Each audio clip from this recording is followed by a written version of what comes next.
Hello বন্ধুরা, নমস্কার। আজকে আবার বেরিয়ে পড়েছি আমার বাইক নিয়ে। আর আজকের ডেস্টিনেশন হচ্ছে ল্যান্ডস্টোন। এটা আমি সম্পূর্ণ ঘুরে দেখাবো। আর আমার মাত্র 3-4 মিনিটের একটা ভিডিও, যেটা আমি উপভোগ করেছি, সেটাই তোমাদের সঙ্গে একটু শেয়ার করার চেষ্টা করব।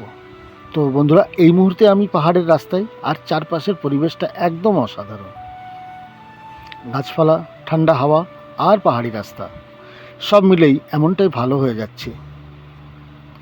আজকে কোনো তাড়াহুড়ো নেই, আস্তে আস্তে বাইক চালাবো, রাস্তার সৌন্দর্য উপভোগ করব, আর পাহাড়ে তোমাদের সঙ্গে নিয়ে ল্যান্ডস্টোন ঘুরবো। তো বন্ধুরা, হেলমেট ঠিক আছে, বাইক রেডি, চলো তাহলে শুরু করি আজকের ল্যান্ডস্টোন বাইক রাইড। তো বন্ধুরা, এখন আমরা ধীরে ধীরে উপরের দিকে উঠছি।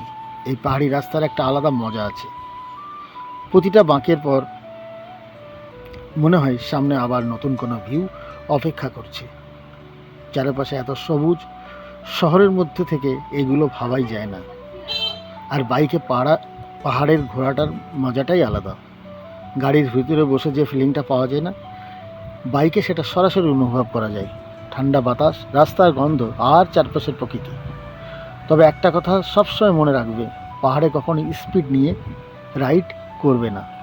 Enjoy the road, don't race the road. সামনে ব্লাইন্ড টার্ন আছে, তাই একদম ধীরে যাচ্ছি। আর বন্ধুরা, সত্য বলতে কি, এই ধরনের রাস্তায় এসে মনে হয় জীবনে মাঝামাঝি একটু থামাও দরকার। দেখো বন্ধুরা, চারপাশটা একটু লক্ষ্য করো। একদিকে পাহাড়, অন্যদিকে সবুজ জঙ্গল, আর মাঝখান দিয়ে আমাদের এই ছোট্ট রাস্তা।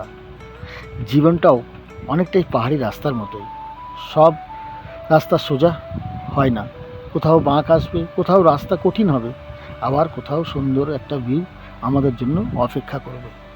তাই জীবনে যখন কোনো কিছু কঠিন হয়ে যাবে, তখনই থেমে যাওয়া যাবে না। একটা কথা মনে রাখবে, রাস্তা যতই কঠিন হোক, চলতে থাকলে একদিন ঠিক নিজের গন্তব্যে পৌঁছানো যায়। আজ আমি একা বাইকে ঘুরছি, কিন্তু সত্যি বলতে বন্ধুরা, একা ভ্রমণ মানে একা থাকা নয়, বরং নিজের সঙ্গে কিছুটা সময় কাটানো, নিজের কথা ভাবা, নিজের স্বপ্নের কথা ভাবা, আর নিজের জীবনটাকেও একটু নতুন করে দেখা। এই জন্যই আমি বাইক রাইড এত পছন্দ করি। এখন আমরা ল্যান্ডস্টোনের আরও ভেতরের দিকে এগিয়ে যাচ্ছি। আবহাওয়াটা দেখো, মেঘলা আকাশ, ঠান্ডা বাতাস, আর চারপাশে সবুজ লাশ গ্রিন। বর্ষাকালে পাহাড়ের বিউটি যেন আরও কয়েকগুণ বেড়ে যায়। রাস্তা ভেজা, তাই আরও সাবধানে রাইড করছি। এই মুহূর্তে বাইকের স্পিড খুব কম, কিন্তু মনের আনন্দটা কিন্তু 100%।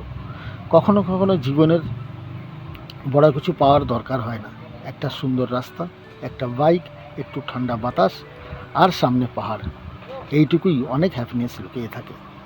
আর বন্ধুরা, তোমরা যারা আমার এই ব্লগ দেখছো, তাদের একটা কথাই বলবো, মানুষের কথায় নিজের স্বপ্ন থামিয়ে দেবে না। আমার স্বপ্ন যদি পাহাড়ে যাওয়া হয়, তো পাহাড়েই যাব। বাইক রাইড করতে ইচ্ছা করলে রাইডই করব। জীবনটা খুব ছোট, নিজের মতো করে বাঁচার চেষ্টা করো। আমরা আবার রাইড করছি। সামনে রাস্তা একদম সুন্দর হয়ে গেছে।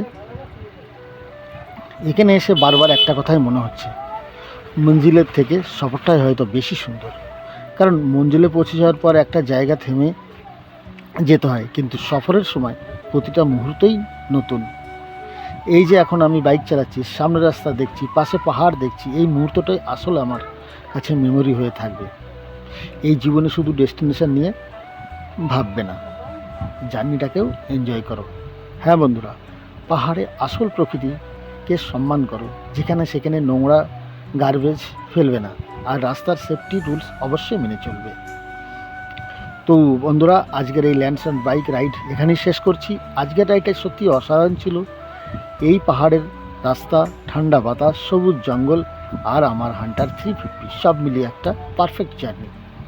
আর আজকের রাইড থেকে একটা জিনিসই আবার মনে হলো, জীবনে কতবার পড়ে গেছি সেটা গুরুত্বপূর্ণ নয়, প্রতিবার পড়ে যাওয়ার পর আবার উঠে দাঁড়িয়েছি কিনা সেটাই গুরুত্বপূর্ণ। তাই তোমাদের জীবনেও যদি কখনো কোনো কঠিন সময় চলে, একটু সময় নাও, কিন্তু হাল ছেড়ে দিও না। আবার উঠে দাঁড়াও, আবার নিজের পথ চলো। কারণ বন্ধুরা, রাস্তা কঠিন হতে পারে, সফর লম্বা হতে পারে, কিন্তু স্বপ্নের দিকে যাওয়া বন্ধ করা যাবে না। তো আজকের মতো এখানেই শেষ করছি। ভিডিওটা ভালো লাগলে লাইক করো, কমেন্ট করে জানাও এর পরের জার্নিটা কোথায় করব, আর চ্যানেলটা সাবস্ক্রাইব করতে ভুলবে না। আমি আবার দেখা করব নতুন কোনো রাস্তা, নতুন কোনো পাহাড় আর নতুন কোনো গল্প নিয়ে। ততক্ষণ পর্যন্ত রাইড সেফ, স্টে হ্যাপি আর ঘুরতে থাকো। তো বন্ধুরা, প্রতিবারের মতোই আবার শেষ করার আগে একটা গল্প, যে সুযোগ পেলে ঘুরে আসো, পাহাড় দেখো, নদী দেখো, নতুন রাস্তা দেখো, আর সবচেয়ে গুরুত্বপূর্ণ নিজেকে একটু সময় দাও। তাই বেঁচে থাকো নিজের মতো করে, ঘুরে বেড়াও মন খুলে, আর নিজের গল্পটা নিজেই লেখো। তো আমি বাবলু, আর তোমরা দেখছো আমার চ্যানেল এক্সপ্লোর বাবলু। তো এখানেই আজকের এটা শেষ করছি। আবার দেখা হবে নতুন কোনো রাস্তায়, নতুন কোনো পাহাড়ে। তো চলো, ওকে, টাটা, বাই।